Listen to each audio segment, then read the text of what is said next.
BMG წარმოგიდგენთ.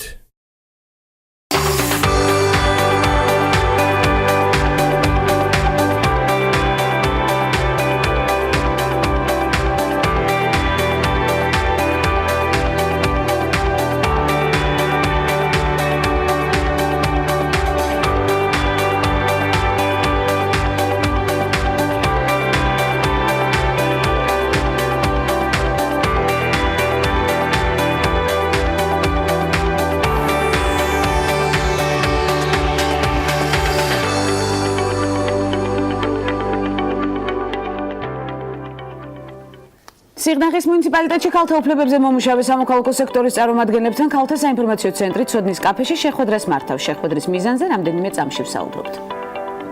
ქართველმა სოპრანომ თეონა მადვალმა იტალიაში სოლო კონცერტი გამართა. კონცერტის პროგრამაზე და წარმატებაზე დღევანდელ გადაცემაში ვისაუბრებთ.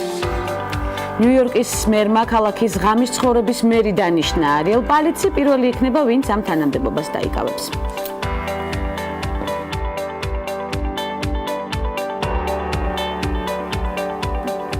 ნიკოლ კიდმანი, ეშლი გრეჰემი, ნატალია ოჯანოვა, ჰალიმა ადენი, ვინი ჰარლოუ და სხვა ენერგიული კაშკაშა ქალების კლიპი გავრცელდა გუშინ. კლიპის დადებითი ენერგეტიკა და ქალთა უფლებების დასაცავად გაერთიანება იგრძნობა მამოტივირებელ და მამოძრავებელ კლიპში ნამდვილად. აქტიური მოძრაობები და ხალისით ხსნით პარასკევის ნარატივს ეკრანიდან გავდივარ დროებით იმისთვის, რომ კლიპის სრული ენერგეტიკა იგრძნოთ და დღევანდელი გადაცემის ანონსის შემდეგ მიმდინარე მოვლენებით გიბრუნდებთ.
გენდერული თანასწორობა და ქალთა გაძლიერება წარმოადგენს ევროკავშირისთვის ერთ-ერთ ძირითად ღირებულებას, რომელიც მუდმივად აისახება ევროკავშირის შიდა თუ გარე პოლიტიკაში. ბიზნესის გეგმების განხორციელების სტრატეგიაზე და შესაძლებლობებზე თამარ კვარაცხელია, კამპანიის ევროკავშირი ბიზნესისთვის კოორდინატორი და ბაია აბულაძე, მეღვინე ნარატივით. ასევე არაპროფესიონალი და პროფესიონალი შემოქმედების ნამუშევრების გამოფენა გაყიდვა. სხვა თვალით დანახული ხელოვნება არტისტთან თითა ბალანჩივაძე-ძნელაძესთან და ჟურნალისტთან თეო ვალიაშვილთან ერთად განვიხილოთ პარასკევის გადაცემაში. ეს ქალების ნარატივია. ვანცა ლაღიძესთან ერთად.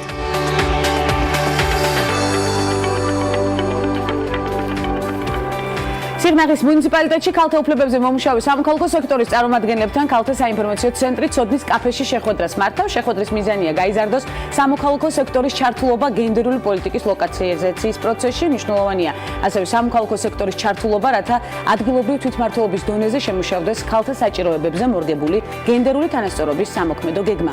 გენდერული თანასწორობის გეგმის შემუშავებაში სიღნაღის მუნიციპალიტეტს კონსულტაციას უწევს ქალთა საინფორმაციო ცენტრი.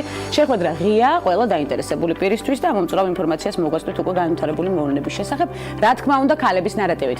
არ ვფიქრობ, რომ საქართველოს შეჩერების მექანიზმი ემუქრება, ამის შესახებ პარლამენტის პირველი ვიცე-სპიკერი თამარ ჩუგოშვილი აცხადებს. ჩუგოშვილის თქმით, ქართული მხარე საკანონმდებლო კუთხით თუ სხვა მიმართულებებით ყველა საჭირო ღონისძიებას გაატარებს, რათა საქართველოს მიმართ შეჩერების მექანიზმის გამოყენება არ მოხდეს. პირველ რიგში საქართველოს ყველაფერი გააკეთა იმისთვის, რომ ევროპის ქვეყნებთან უვიზო მიმოსვლა მიგვეღო, ახლაც ყველაფერი კეთდება იმისთვის, რომ უვიზო მიმოსვლა შევინარჩუნოთ. მე არ ვფიქრობ, რომ ჩვენ შეჩერების მექანიზმის გამოყენება გვემუქრება, მაგრამ მოქალაქეები რომ დაგვეხმარონ, ბოროტად არ გამოიყენონ ეს უმნიშვნელოვანესი მონაპოვარი, არ დაარღვიონ უხეშად და ცუდი ფორმით აღნიშნა თამარ ჩუგოშვილმა. ქართულმა სოპრანომ, როგორც უკვე აღნიშნეთ, გადაცემის საწყისში თეონა და ვალმა იტალიაში სოლო კონცერტი გამართა. საკონცერტო პროგრამაში სხვადასხვა კლასიკურ ნაწარმოებებთან ერთად ოთარ თაქთაქიშვილის მიერ დამუშავებული მეგრული ნანა შეასრულა. მინდა გაგიზიაროთ მეგრული ნანა, რომელიც ბევრ სხვა ნაწარმოებთან ერთად იტალიაში 24 თებერვალს შევასრულა წერს სოციალურ ქსელში მომღერალი. წარმატებებს უსურვებთ მას და აუცილებლად მოვიწევთ გადაცემაში ქალების ნარატივის სტუდიაში განვაგრძობთ მასთან საუბარს მოგვიანებით. მნიშვნელოვანი საკითხების მოგვარების რეალური გზა და შესაძლებლობების დროულად გამოყენება ბიზნესში და არა მხოლოდ წარმატების მისაღწევად ღირებული და საჭირო რჩევებისთვის ვემზადებით მომდევნო ბლოგში საინტერესო სტუმრებს ველით.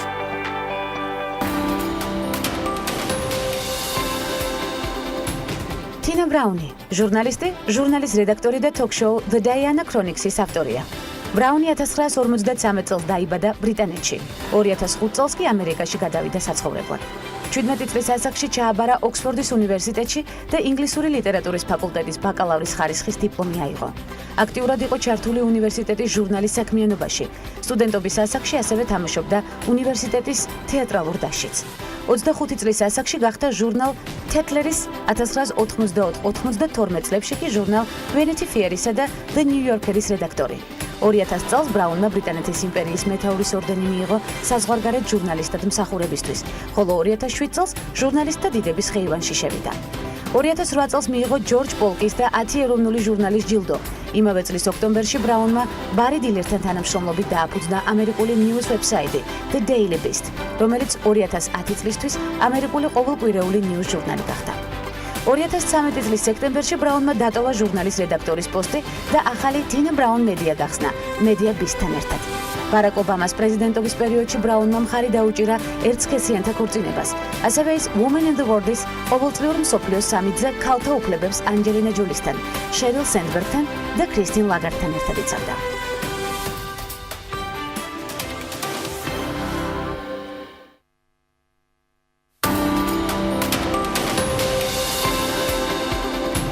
ის არის ერთ-ერთი ყველაზე გავლენიანი ქალი პლანეტაზე. მისი ისტორიული სამშობლო იტალიაა, თუმცა დღესდღეობით იგი მოსახლეობის მხრივ მსოფლიოს ერთ-ერთ ყველაზე მრავალრიცხოვან სახელმწიფოს, ინდოეთის ინტერესებს წარმოადგენს მსოფლიო პოლიტიკაში. საუბარია სონია განდიზე, ინდირა განდის რძალსა და რაჯივ განდის მეუღლეზე. ის სათავეში უდგას პარტია ინდოეთის ნაციონალურ კონგრესს და ინდოეთში ყველაზე გავლენიანი პოლიტიკური ფიგურაა. ყველაზე მდიდარი პოლიტიკოსების და სახელმწიფო ლიდერების რეიტინგში ინდოეთის მმართველი პარტიის ლიდერი სონია განდი 18,66 მილიარდი $-ით მეოთხე ადგილზეა. ამასთან დაკავშირებით პრესაში გავრცელდა ვერსია, რომ თავის დიდ ძალ ფულს სონია განდი შვეიცარიულ ბანკებში საიდუმლო ანგარიშებზე ინახავს.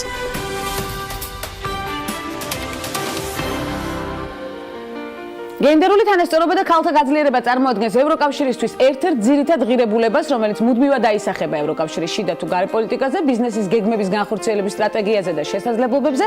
თამარ კვარაცხელია კამპანიის ევროკავშირი ბიზნესისთვის კოორდინატორი და ბაია აბულაძე მეღვინე ნარატივით. მოგესალმებით, უღმესი მადლობა მობრძანებისთვის. ბაიკო უკვე ძალიან ხშირად არის ჩემი სტუმარი და ძალიან მახარებს მის ნებისმიერი წარმატებული ნაბიჯი, თუმცა როგორ მოვედით აქამდე ამას დღესაც განვიხილავთ მორიგად. თამარ, პირველი კითხვა მექნება თქვენთან აუცილებლად, რას აკეთებს ევროკავშირი? ევროკავშირი ქალების გაძლიერებისთვის. ჩვენ არაერთხელ დაგვითმია ამისთვის დრო, ცხადია, თითქმის ნებისმიერ გადაცემაში გვიწევს ამაზე საუბარი, იმიტომ რომ ძალიან ბევრი პროექტი და აქტივობა არის ასახული სწორედ ორგანიზაციაზე. თქვენი დანახული საინტერესოა სწორედ თქვენს მიერ დანახული პროექტების ანალიზი და ჩამოყალიბება იმისი თუ რა მთავარ და მნიშვნელოვან როლს ასრულებს ევროკავშირი ქალის გაძლიერებისთვის მსოფლიოში და საქართველოში. მადლობა.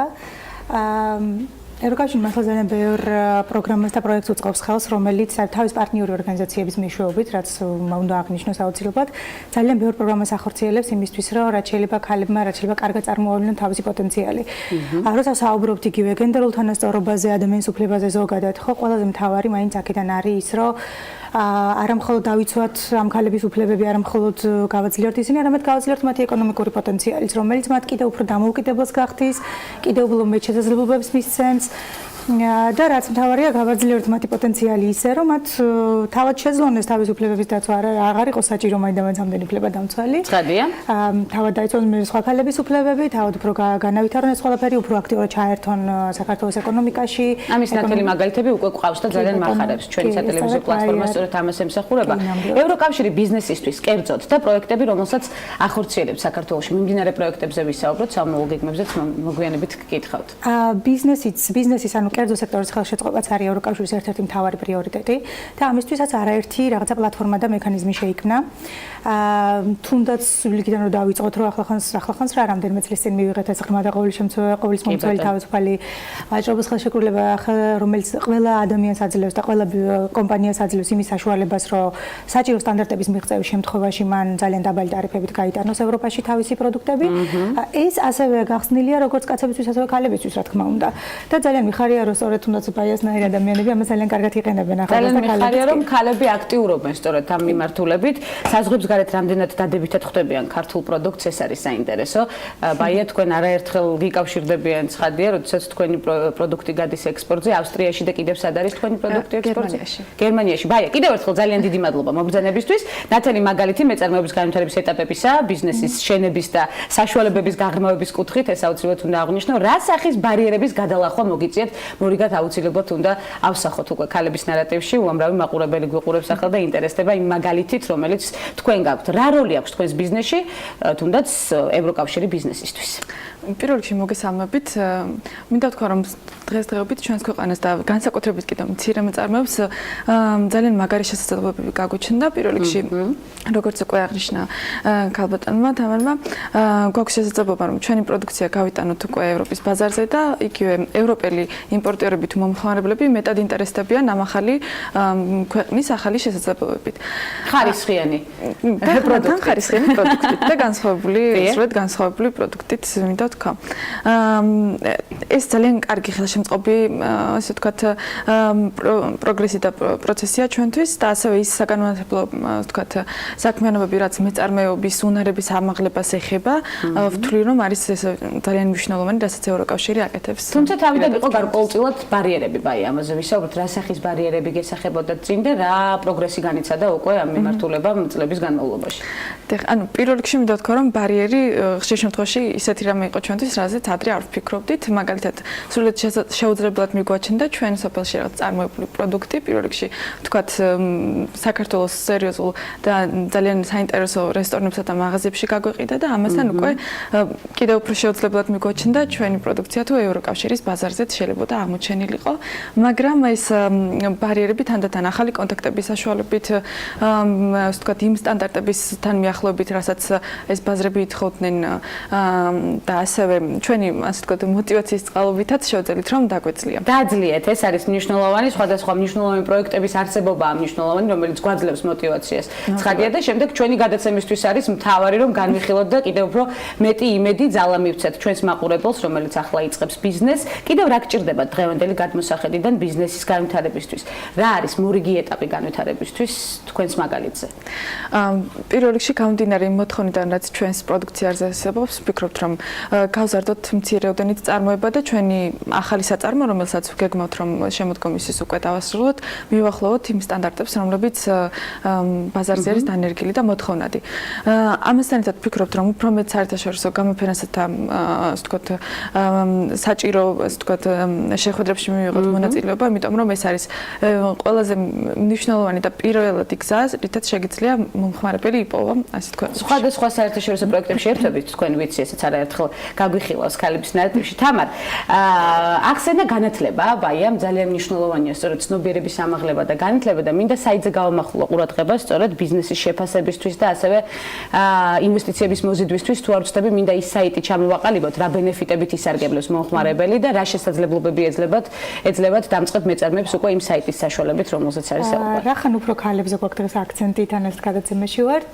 ერთ-ერთი ყველაზე ჩემთვისაც ყველაზე საყვარელი პროგრამა ჩემი აზრით არის ქალები ბიზნესში. გეთმმართველობა ევროკავშირის, რომელსაც ასევე პარტნიორი ორგანიზაციების და ბანკების მეშვეობით ახორციელებს და რა ძალიან საინტერესოა, გარდა იმისა, რომ აქ არის საუბარი ფინანსებზე წვდომაში, ანუ საკრედიტო პროდუქტებზე, რომელიც მოგრიმორგებულია კონკრეტულად ქალების საჭიროებებზე, გარდა ამისა, ეს პროდუქტი ასევე თავაზობს ქალებს, დამწყებებს და ასევე გაფართოების მსურველ ქალებს, ბიზნეს გაფართოების მსურველ ქალებს, რომ უფრო მეტად შეისწავლონ დაუსვათ ეს სფერო. აქ საუბარია იქ რაღაცა ტრენინგებზე ლიდერობაზე, ფინანსური აღრიცხვების ტრენინგი, თუნდაც იმ ბიზნეს დაგეგმა, როგორ განავითარონ საკუთარი ბიზნესი, რაღაცა ციფრული უნარების ჩამოყალიბებაზე, რომელიც კარგია და ყველა ბიზნესმენს ალბათ დაეხმარება თავის განვითარებაში. შესაბამისად ეს არის საიტი, რომელსაც ახლა ეკრანზე ხედავთ, პრინციპში რომ ეს შეიძლება იყოს ყველა მსურველი ქალისთვის, ასე ვთქვათ, საწყისი წერტილი, სადაც შეგიძლიათ შეხვიდეთ და მიიღოთ უფრო დეტალური ინფორმაცია. აქ არის მოცემული ასევე ბიზნეს ლინზაც, რომელიც მოგეხმარებათ დაუშვათ თქვენი ბიზნესის რაღაცა ან თქვენი იდეის რაღაც დადებითი უარყოფითი და ძლიერ თუ სუსტი მხარეების განსაზღვრაში და შესაბამისად მე კავშირებსაც გაძლევთ თუ ის უნდა დაუკავშირდეთ უკვე შემდგომი კომუნიკაციები ისე ამავე უნდა გავიდეთ ამ კუთხით. რამდენი ხანია რაც საიტი ჩაიშვა და რამდენად დიდი ინტერესია საიტის? ეს საიტი ჩვენმა ევროკავშირის დაფინანსებით გააკეთა სხვადასხვა ეს რეგიონული პროგრამა, რომელიც 6 ქვეყანაში ხორციელდება. წელიწადზე მეტია უკვე ეს მიდის და საკმაოდ კარგი მომხმარებელი ბენეფიციარიც ყავს და როგორც ძალიან კარგი წარმატების ისტორიებიც ყავს. ამ კუთხით კი, თუნდაც საინტერესოა, იმიტომ რომ ძალიან ბევრი ამბობს, რომ არა მხოლოდ დაუშვათ ის ფინანსებზე წვდომა, არის მხოლოდ მნიშვნელოვანი, არამედ სწორედ ის გასაგანმანათლებლო კომპონენტი და სწორედ ის რაღაცა მათი უნარების განვითარებაზე ორიენტირებული კომპონენტი. თუმცა ეს რა თქმა უნდა კონკრეტულად ქალებზეა მიმართული. კიდევ ერთხელ გავიმეორებ, რომ არის როგორც დამწყებ ბიზნესებისთვის, ასევე მათთვის, ვისაც უნდა თავის ბიზნესის გაფართოება, ან არსებულთან ერთად ახლის დაწყება. თუმცა გარდა ამისა, ევროკავშირის სხვა პროდუქტებიც აქვს, რომელსაც თავაზობს როგორც ქალებს, ასევე მამაკაცებს, ანუ არ განარჩევს სქესის მიხედვით, ასე რომ ნებისმიერ სხვა ყველა შეუძლია ეს. დაია, თქვენც თუ ხართ მომხმარებელი ამ საიტის? პირველ რიგში დილით მქონდა ძალიან საინტერესო საუბარი გადაცემის დაწყებამდე. კი ბატონო. იმის შესახებ თუ რა მეტი შეიძლება კონტაქტი დავამყაროთ ერთმანეთთან, საიტის მომხმარებელი ვარ და კიდევ უფრო აქტიური მომხმარებელი ვიქნები. და ძალიან ბევრი გამოგეხმაუროთ კიდეც უკვე. როგორია მიმდინარე პროექტების სამომავლო გეგმები სწორედ იმ მნიშვნელოვანი პროექტისა, რომელსაც ევროკავშირი ბიზნესისთვის ქვია, თამარ? ბიზნეს შეიძლება ითქვას, რომ კიდევ ერთხელ ვიტყვი იმას, რომ ბიზნეს და კერძო სექტორის ხელშეწყობა და ეკონომიკური განვითარების ხელშეწყობა არის ევროკავშირის ერთ-ერთი მთავარი პრიორიტეტი. საქართველოსათვის ესეც არის ერთ-ერთი მთავარი პრიორიტეტი, შესაბამისად თანხმდრაში ეს ყველაფერი ერთმანეთთან. შეიქმნა ძალიან ბევრი სამუშაო ადგილი ამ სხვადასხვა პროექტების მეშვეობით, ამ სხვადასხვა დაფინანსების თუ სხვადასხვა საკრედიტო პროდუქტების მეშვეობით და ძალიან დიდი იმედი მაქვს, რომ თქვენი გადაცემის პარალელში შევძლებთ, რომ უფრო კარგი ქალების მაგალითებს წამოვწიოთ კიდევ. რა თქმა უნდა, ამის მაგალითები გვაქვს უკვე და კიდევ უფრო გაძლიერდება. კიდევ უფრო შეგვიძლია, კი, უფრო მეტად წამოვწიოთ ეს ყველაფერი. ეს გრძელდება კიდევ ამ DCFTA-ის ფარგლებში კიდევ უფრო იგეგმება, რომ უფრო მეტი პროდუქტი გავიდეს ევროკავშირის ბაზარზე. ყოველ შემთხვევაში ეს სხვადასხვა პროგრამები, რომელიც მუშაობენ საქართველოს ევროკავშირის ფარგლებში, ცდილობენ, რომ სწორედ აი ეს სტანდარტები აამაღლონ ამ არსებული კომპანიების იმისთვის, რომ დაუახლოვდეს ევროკავშირის სტანდარტს და შევძლოთ ჩვენი პროდუქტები უფრო ფართოდ გავიტევოთ, იმიტომ რომ ახლა უცხოელებს ჯამდნენ ყველა ძალიან მოწონს ყველაფერი, მაგრამ იქ რომ შევდეს ბაზარზე გარკვეული სტანდარტების მიღწევა საჭირო, ძალიან ბევრმა კომპანიამ სხვათა შორის უკვე მოახერხა ეს და ძალიან საინტერესო საინტერესო პროდუქტები გაქვს, საზოგადოებრივ ძალიან არატრადიციული პროდუქტები, რო ვერ იფიქრებთ, ეს არ არის მხოლოდ საკვები პროდუქტები, არის კიდევ სხვა, თქვათ იგივე ავეჯი და სხვადასხვა ტიპის პროდუქტები, ტანსაცმელი, სამოსი და ასე შემდეგ. და ძალიან ბევრ პროდუქციულობით კიდევ და კრეატივს საზღვრებს გარეთ თქვენ ხომ არაპირებთ. კიდევ დამატებას ქვეყნების საექსპორტო ქვეყნებს გულისხმობ. ავსტრია, გერმანია და კიდევ რა მოლაპარაკებები მიდის ბაია? ფიქრობთ რომ ევროპული ბაზარი არის ყველაზე საინტერესო ჩვენი ქვეყნისთვის და ფიქრობ რომ გავაძლიერდება კავშირები საიტის მეშვეობით და არა მხოლოდ კომუნიკაციებით იბადება უკვე ახალი შესაძლებლობები.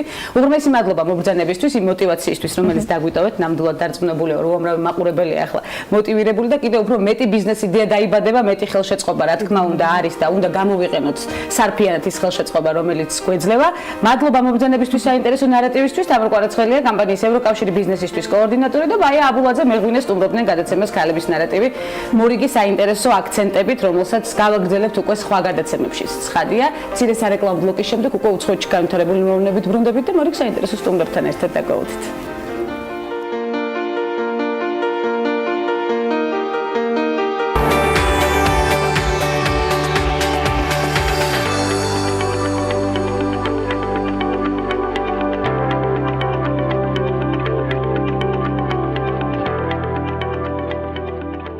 აღიარებულ სამხრეთ კორეულ რეჟისორ კიმ კი დუკს სამი მსახიობი ქალი სექსუალურ შევიწროებაში, ძალადობასა და გაუპატიურებაში სდებს ბრალს.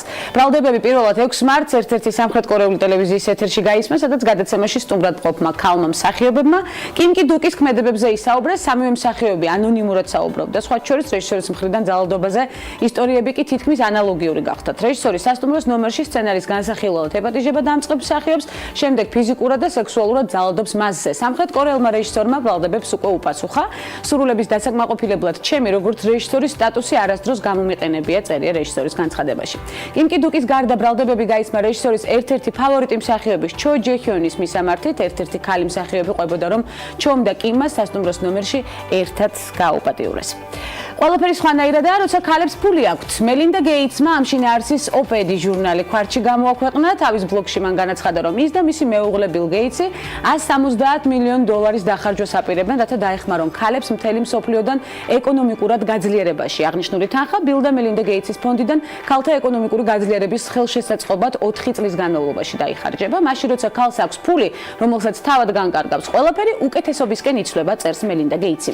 გეიტსმა იმის დასადასტურებლად, რომ ქალთა ეკონომიკური გაძლიერება გენდერული თანასწორობის მიღწევის საუკეთესო გზაა, ოჯახის მაგალითი მოიყვანა. მისი თქმით, ოჯახი გაცილებით მეტ სარგებლობს, როცა საოჯახო ფინანსებს ქალები განაგებენ. ამასთან მელინდა გეიტსი აღნიშნავს, რომ როდესაც ქალები ეკონომიკურად ძლიერები არიან, ხალხი მათ როლს საზოგადოებაში განსხვავებულად აფასებს. ქალთა საერთაშორისო დღისთვის ნეცაპორტერმა საქველმოქმედო ორგანიზაციასთან Women for Women International-თან ერთად მაისურების ლიმიტირებული კოლექცია შექმნა. დიზაინზე მუშაობა ცნობილმა ბრენდებმა შეასრულეს, გაყიდვებით შემოსული თანხები იმ ფონდში გადაირიცხება, რომელიც საომარი მოქმედებების დროს დაშავებულ ქალებს ახალი ცხოვრების დაწყებაში ეხმარება.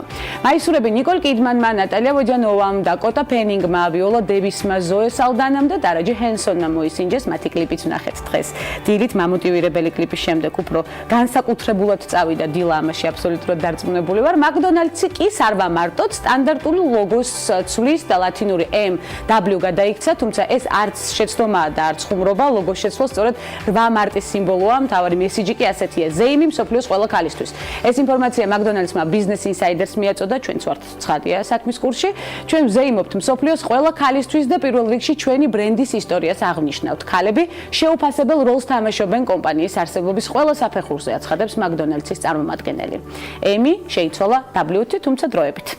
ცნობილი ბარბის თოჯინები გოგონების სილამაზესა და მოდის ტენდენციებს 58 წლის განმავლობაში გადმოსცემდნენ იმის გასარკვევად, თუ რა სოციალური მოთხოვნილებები აქვთ ქალებს, კომპანიამ 8000 დედა გამოკითხა. კვლევამ აჩვენა, რომ გამოკითხულთა 86%-ს ადარდებს თუ რა როლებს მოირგებენ მათი შვილები ბარბის თოჯინები.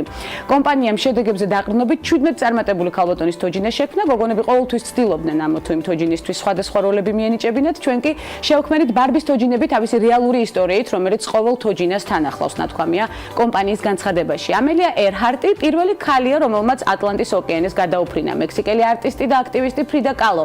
ეს და კიდევ მრავალი ცნობილი სახე გახდა ბარბის თოჯინის პერსონაჟი. კომპანიამ ეს პროექტი 2015 წლიდან დაიწყო და განვიხილეთ სხვათა შორის ჩვენ ეს თემა და ბავშვებს მრავალი წარმატებული ქალის ისტორიაც გააცნო.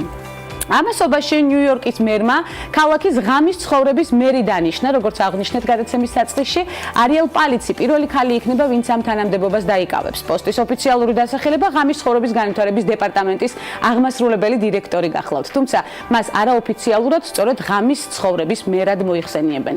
ახალი სამსახურის კომპეტენციაში ღამის ცხოვრებასთან დაკავშირებული დაწესებულებებისთვის ნებართვების გაცემა, ასევე მათ ფუნქციონირებაზე მოქალაქეების მხრიდან საჩუქრების განხილვა იქნება. მერი შეეცდება ღამის ცხოვრების განვითარებას ხელი შეუწყოს. ნიუ-იორკში ღამის ცხოვრების განვითარების დეპარტამენტის შექმნას 2017 წლის აგვისტოდან ითხოვენ. სხვათა შორის პროექტის ინიციატორთა აზრით, ქალაქის მერია ნაკლებად აქცევს ყურადღებას სექტორს, რომელიც ათასობით ადამიანს ასაქმებს და რომლის ბრუნვაც წელიწადში 10 მილიარდი დოლარია. ხელოვნებისთვის და ახალი ხედვისთვის, საზოგადოების მეტად ინტეგრირებისთვის მაღალ ხელოვნებაში, საინტერესო პროექტის გარშემო ვერთიანდებით, რამდენიმე წამში სტუმრების ბლოკით და გემოვნებიანი ნარატივით ბრუნდები.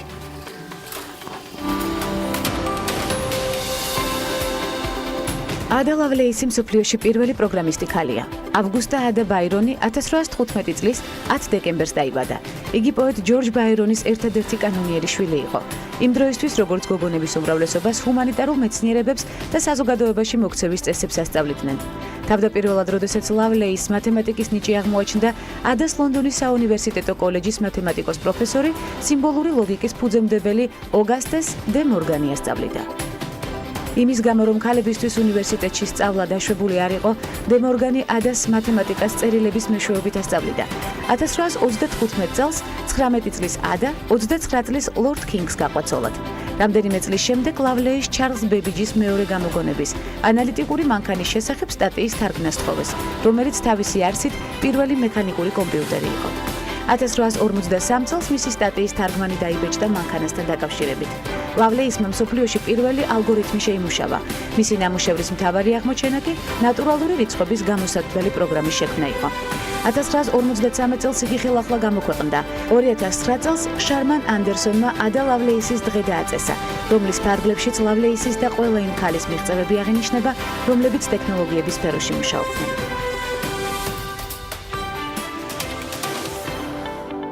არაპროფესიონალი და პროფესიონალი შემოქმედების ნამუშევრების გამოფენა გაყიდვა. სხვა თვალით დანახული ხელოვნება არტისტთან, ხელოვანთან, თითა ბალანჩივაძე ძნელაძესთან და თეო ვალიაშვილთან, ჟურნალისტთან, სხვა შორის ერთად უნდა განვიხილოთ პარასკევის გადაცემაში. უღრმესი მადლობა მოგბრძანებისთვის. თქვენ ჟურნალისტურ კარიერას მე აუცილებლად დაუბრუნდები. პირველად ხართ გადაცემაში ქალების ნარატივი და პორტფელი აუცილებლად უნდა შევქმნათ. თეო, თუმცა ახლა უკვე მხატვრის ამპლუაში უნდა გაგიცნოთ. მანამდე თითა ძალიან ბევრი საინტერესო პროექტის ავტორი ხართ. ძალიან მნიშვნელოვანი ხელოვნებია მსახურებით და ჩვენ უკვე განვიხილეთ პრინციპში ქალების ნარატივში. სრულად ვერ, იმიტომ რომ დრო არ გქონდა იმისთვის, რომ მთელი თქვენი ღვაწლი მოგვეცვა, თუმცა დავიწყოთ ახლა ამ კამპანიით საუბარი, ამ არაჩვეულებრივი პროექტით, რომელიც ემსახურება ძალიან მნიშვნელოვან და ღირებულ თემებს და მე ვფიქრობ, რომ ძალიან შედეგენიც იქნება, ამაზეც მოგვიწევს მერე საუბარი ეთერში. რატომ გადაწყვეტეთ სწორედ ღონისძიების ორგანიზება? რა იყო ამის პირველი ინსპირაცია და საფუძველი? ამ ღონისძიებას საფუძველი დაედო ესეთი იდეა, რომელიც მე ძალიან დიდი ხანია მიტრიალებს თავში და არ მასვენებს. ჩემი გამოფენები ტრადიციულად ყოველთვის იმართებოდა სხვადასხვა გალერეებში. არა მარტო ჩემი გამოფენები, საერთოდ ესეთი ტრადიცია მხატვრები ფენენ და ჩვენც ვერთვებით უმალ. ხო, ძალიან საყვარელი სფერო. შემდეგ რაღაც გადავწყვიტე, რომ მეცადა თავი სხვადასხვა სივრცეში. მიუხედავად იმისა, რომ ნამუშევრის წარდგენას თავისი სპეციფიური სივრცე ჭირდება, თავისი განათება უნდა, ლოკაცია და ასე შემდეგ, მაინც გადავწყვიტე, რომ მეცადა იმ სივრცეებში წარმოედგინა ნამუშევრები, სადაც სულ სხვა ღონისძიებები ტარდება. ნახოთ რა გამოგვივა ახლა ვცდით იმ ადგილას, სადაც ვაპირებთ კვირას. ეს არის კლუბი ელცენტრო, რომელიც მე ძალიან მიყვარს და ძალიან ხშირად ვიკრიბებით ხოლმე შარდენზე. ასე რომ შევხედო ამ სივრცეს წარმოუდგენლად მიმაჩნია იქ სწორედ მხატვრობის გამოფენა მაღალ ხელოვნებაზე ორიენტირება, თუმცა მე ვფიქრობ, რომ თქვენს მიერ ორგანიზებული გამოფენა იქნება ძალიან კრეატიული, საინტერესო და მას შემდეგ ძალიან ბევრი გამოფენა გაიმართება კიდევ. ეს იქნება ნათელი მაგალითი, თუმცა რას გულისხმობს თავისუფალი მხატვრების მოძრაობა? სახელწოდება აქვს სწორედ კრეატიული, იყო თუ არა პროფესიონალი მხატვრების აღმოჩენა და მათი ნიჭის საზოგადოებისთვის გაცნობის სურვილი ერთ-ერთი მთავარი მოტივატორი სწორედ ამ არსებული გამოფენისა, რომელიც კვირას გაიხსნება. თავისუფალი მხატვრობის მოძრაობის კონცეფცია არის ესეთი. დავიწყებ ცოტა შორიდან. აუცილებლად. მე როდესაც დავიწყე ხატვა დაწერა, მივხვდი რომ ძალიან ბევრი რაღაც მაკლია. მივხვდი რომ განათლება მაკლია, მიუხედავად იმისა, რომ სულ სხვა სპეციალობა მაქვს, სხვა განათლება მაქვს, სხვა სფეროში მოღვაწეობ. დავიწყე ამ სფეროებში თვით განათლება, ასე ვთქვათ. მუდმივი განვითარება აუცილებელია. ბევრი კითხვა, ნახვა, ძალიან საინტერესო ინფორმაცია არის ინტერნეტ სივრცეში და ასე შემდეგ. საკმაოდ ისეთი სერიოზული განათლება მივიღე. მაგრამ ერთი რაღაცა იყო, რაც ძალიან მაბრკოლებდა. სხვათა შორის ბევრი ხელოვანისგან გამიგია ეს. ყველა ვინც ვთქვათ საზღვარგარეთ მოღვაწეობს, ყოველთვის უჭირთ ხოლმე და ნერვიულობენ ქართულ პუბლიკას წარუდგინა თავისი ნამუშევრები. სხვა სფეროში ეს იქნება ლექსი, პროზა, მუსიკოსი თუ ასე შემდეგ. ყოველთვის ამბობენ ხოლმე, რომ ქართული პუბლიკა არის ძალიან ესეთი კრიტიკული. ხო, ამბობენ ასე კი. მეც მქონდა შინაგანი ეს ხელა და მაგრამ პირველი გამოფენა, როდესაც გავმართე და როდესაც გავინახე, რომ ჩემი ნამუშევრები მოეწონათ, გულწრფელი შეფასება იყო, ცოტა თვითდაჯერება შემემატა, რწმენა გამიჩნდა და ახალი იდეებიც დაიბადა. და თავისუფლად გავაგრძელა. მაგრამ მივხვდი, რომ ჩემს გარშემო არიან ადამიანები, რომლებსაც ძალიან ბევრი აი ესეთი შინაგანი დაბრკოლებები აქვთ. და ძალიან მინდა რომ ხელი შეუწყო ამ ადამიანებს იმისათვის, რომ აი გამოვეფინონ ხშირად. რა თქმა უნდა და რეალიზება მიეცეთ და საშუალება სწორედ იმ ნიჭის, რომელიც სადღაც ყოფილა თურმე დამალული. თეო. როგორ აღმოჩნდით თეო ხელოვნებაში, მხატვრობაში, ჟურნალისტიკიდან, საიდან გაჩნდა სწორედ ხატვის სიყვარული და ინსპირაცია. როგორც თვითონ აღნიშნა, ეთერს გარეთ ძალიან მნიშვნელოვანი და საინტერესო ნამუშევრები გაქვთ. ძალიან მაღალ დონეზე შესრულებული და თანაც ხატავთ ქალებს, როგორც ვიცი. საიდან თეო? ხატვა დავიწყე ცოტა ხნის წინ. არანაირი განათლება არ მაქვს სამწუხაროდ ხატვის. თუმცა ამახელი არ შეგვიშალა. თუმცა ვფიქრობ ამახელი არ შემიშალა, რადგან ძალიან მინდოდა და ერთ დღეს ასე ვთქვათ დავიწყე ხატვა. ახლა ამ გამოფენაზე მე წარვადგენ ჩემ ქალბატონებს, 5 ქალბატონი იქნება წარდგენილი. სახასიათო ნახატებია ალბათ ხომ, თითოეული ქალბატონი თავის ხასიათს და თემას ატარებს. რა თქმა უნდა, თავის თემას, თავის ისტორიას და თავისი სახელები აქვთ. რატომ ქალები, რატომ გახდა ქალები თქვენი არჩევანი მხატვრობისათვის? ბევრი საინტერესო ისტორია მოისმინეთ ალბათ ცხოვრების გამო, ჟურნალისტიკაში მოგიწერეთ პრინციპში ძალიან ბევრი ვითარებაში აღმოჩენა. ეს გახდა სწორედ ხატვის ინსპირაცია, რომ გადმოგეცათ თქვენი გულის თქმა ტილოზე. იცით რა არის, როდესაც პირველი ქალბატონი გაჩნდა, შემდეგ ვერ ჩავატია ერთ ნახატში. შემდეგ გადავედი მეორეზე. ვერ ჩავატია მეორეში, გადავედი მესამეზე. გაჩნდა ახალი ხასიათი, მეოთხე ქალი, მეხუთე, მეექვსე. ძალიან მაინტერესებს მე როდის აღმოჩნდები თქვენ სტილოზე. განსაკუთრებული დღე უნდა მოვიკითხო. თეო, რატომ არის მნიშვნელოვანი თქვენთვის სწორედ ამ ღონისძიებაში ჩართულობა და მონაწილეობის მიღება ამ გამოფენაში? ჩემთვის ძალიან მნიშვნელოვანია ამ გამოფენაში მონაწილეობის მიღება, რადგან ვთვლი რომ პირველ რიგში ეს არის ჩემთვის ძალიან დიდი სტიმული. ვეყოლება ნახველები, მართალია ახსენა თითამ რომ ძალიან კრიტიკული შემფასებლები არიან ქართველები. იცით რა არის, მეც ვეთანხმები, რა თქმა უნდა, არა ჩემს ნახატებთან დაკავშირებით, ზოგადად ვართ კრიტიკულები. ხო, ნებისმიერ მიმართულებით კრიტიკულები ვართ, არა ერთხელ მქონია ამის მაგალითი. თუმცა ვფიქრობ, ამან არ უნდა შემაშინოს და აუცილებლად მივიღებ მონაწილეობას კვლავ. ჩაერთვებით კიდევ მორიგ პროექტებში. იგეგმება თუ არა თითქოს სწორედ ამ ღონისძიების ტრადიციულად ქცევა და კიდევ სხვა ორიგინალური სივრცეების ათვისება? გვაცა ჩემი სამომავლო გეგმებია ესეთი, თუ დასაკურველება იქნება თანადგომა ჩემი მეგობრებიდან, მერიიდან პირველ რიგში. ძალიან მინდა რომ შემდეგი გამოფენები ძალიან ბევრ სივრცეებს მოიცავდეს. პირველ რიგში ძალიან მინდა ქუჩის გამოფენები გავაკეთოთ. გამოვაცოცხლოთ ცოტა ჩვენი ქალაქი. ძალიან მოწყენილობაა ჩვენ ქალაქში და ვფიქრობ, რომ თვითონ მხატვარი თავისი ნახატით, რასაკურველია იქნება ორგანიზებული, და სხვადასხვა უბნებში დაგეგმილ გამოფენებზე თავისი ნახატით რომ მოვლენ უკვე გამოფენის ფორმატი მიეცემა და ძალიან გახალისდება ის სკვერი იქნება, ქუჩა იქნება თუ უბანი იქნება. განსაკუთრებით პერიფერიებს მინდა რომ ფერადი ფერები მივცეთ. ეს ქუჩებს რაც შეეხება. ძალიან მინდა, არ ვიცი შეიძლება ესე ცოტა უცნაურად ჟღერდეს. ესეთი გამოფენები მოვაწყოთ მაღაზიებში. საინტერესო. სამანტყოფოებში. ბაზრობაზე, აი ნებისმიერ ისეთ ადგილას გავაფერადოთ ქალაქი და გავიდეთ რეგიონებშიც. აუცილებლად, იმიტომ რომ ხელოვნება ეს ისეთი სფეროა, რომელიც ძალიან დიდ სტიმულს აძლევს ადამიანებს. პირველ რიგში, აი ამ პროექტის ფარგლებში ძალიან მინდა იმ არაპროფესიონალ ხელოვანმა ადამიანებმა მიიღონ მონაწილეობა, რადგან სტიმულირება მიეცეთ.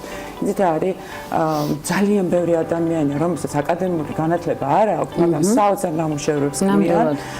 ნათელი მაგალითი გვაქვს? თავისი ნიშა, ძალიან კარგი ნამუშევრები აქვს, თავისი ნიშა იპოვეს, გაყიდვადი არიან და უბრალოდ საზოგადოებამ არ იცის და აი ესეთი პროექტები თან ქალაქს გაალამაზებს, პოპულარულის გახდებიან ეს ადამიანები და მე მგონი თავად გიკავშირდებიან არაპროფესიონალი ხელოვანები უკვე თვითონ და რამდენად ბევრი ვიპოვეთ სწორედ ამ ღონისძიებისთვის. ამ ღონისძიებაზე, რომელიც ახლა კვირას 11-ში 8 საათზე ელცენტროში გაიმართება მონაწილეობას იღებს თეო ლალიაშვილი, ჩვენი მეგობარი ნინო ბაჯელიძე. მოვიკითხოთ ნინოს. ასევე არის ძალიან კარგი ჟურნალისტი, რომელიც 20 წლის განმავლობაში მოღვაწეობდა საბერძნეთში.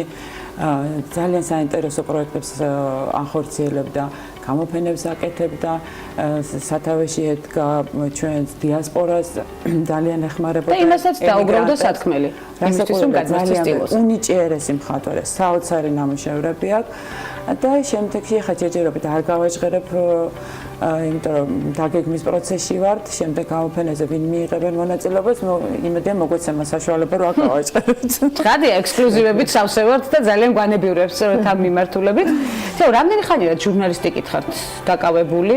მე ვიცი რომ ძალიან ბევრ ტელევიზიაში მუშაობდით, სანამ მხატვრამდე მიხვიდოდით და გამოფენამდე, რომელსაც მე აუცილებლად დავესწრები კვირას და ვისი ამოვნებ დარწმუნებული ვარ. რამდენი ხანია რაც ჟურნალისტიკა აირჩიეთ პირველად პროფესიულ მიმართულებად? ჩემი პროფესია არის ჟურნალისტიკა. მუშაობდი ტელეკომპანია იმედში, შემდეგ მუშაობდი ტელეკომპანია მაესტროში. რის შემდეგაც გადავედი უკვე სხვა სფეროში, ეს იყო პრესამსახური. და შემდეგ გაჩნდა მხატვრობის სურვილი, თუმცა ითავსებთ ალბათ ხელოვნებას, სამუშაო ლოკაციას, ოჯახს, და ეს არის ძლიერი ქალის მაგალითი. და საინტერესოა უკვე თქვენი შემოქმედება და ნამუშევრები, რომელიც იქნება გამოფენილი, სწორედ აღნიშნულ ღონისძიებაზე, აქვს თუ არა კონკრეტულ გამოფენას კონკრეტული თემა? ამ გამოფენაზე კონკრეტული თემა არ არის ჩემი მხრიდან. ყველაზე მნიშვნელოვანი ის არის, რომ ეს ნამუშევრები ახალ სივრცეში გამოეფინოს, თუმცა გოგოებს რა ნამუშევრებიც უნდა წარადგინონ, მე მგონი პირველად გამოფენენ ამ ნამუშევრებს. და კიდევ ერთი მინდა აუცილებლად დავამატო ეს, რომ ძალიან მნიშვნელოვანია ძალიან საინტერესო გამოფენაზე დავესწარი გუშინ იყო ექიმების გამოფენა და არაჩვეულებრივი გამოფენა, ნამუშევრები ვნახე და ექიმები რომლებიც ხატავენ. ექიმები რომლებიც ხატავენ და ისეთი ნამუშევრები ვნახე, რომ გაოგნებული დავჭი, თვითონ პროფესიონალები, მხატვრებიც ერთად დავდიოდით, ვათვალიერებდით და ყველა იყო გაოგნებული, იმიტომ რომ სრული შეგრძნება იყო რამდენიმე ნამუშევარზე, რომ პროფესიონალ მხატვართან მქონდა საქმე. ძალიან მოხარული ვარ იმ თემასთან დაკავშირებით, რომ ღამის ეკონომიკას დაეთმო ძალიან დიდი ყურადღება, ძალიან დიდი იმედი მაქვს ბატონის სერგის, რომ ამ პროექტებს არ უგულევობს და დაგვიდგება მხარში და ნახოთ რა გამოგვივა, იმედია რომ კარგად ჩატარდება ყველა. რამდენ დღიანია გამოფენა? გამოფენა ერთი დღე იქნება სამწუხაროდ, იმიტომ რომ ეს კლუბია, სადაც თავისი პროექტები აქვს, თავისი პროექტები აქვს და ძალიან დიდი მადლობა მინდა გადაუხადო კლუბის დამფუძნებას. თითოეულ კლუბში მომუშავე პროფესიონალები არიან, მომსახურე პერსონალი, რომ არა მათი თანადგომა ეს პროექტი არ შედგებოდა. ნახეთ.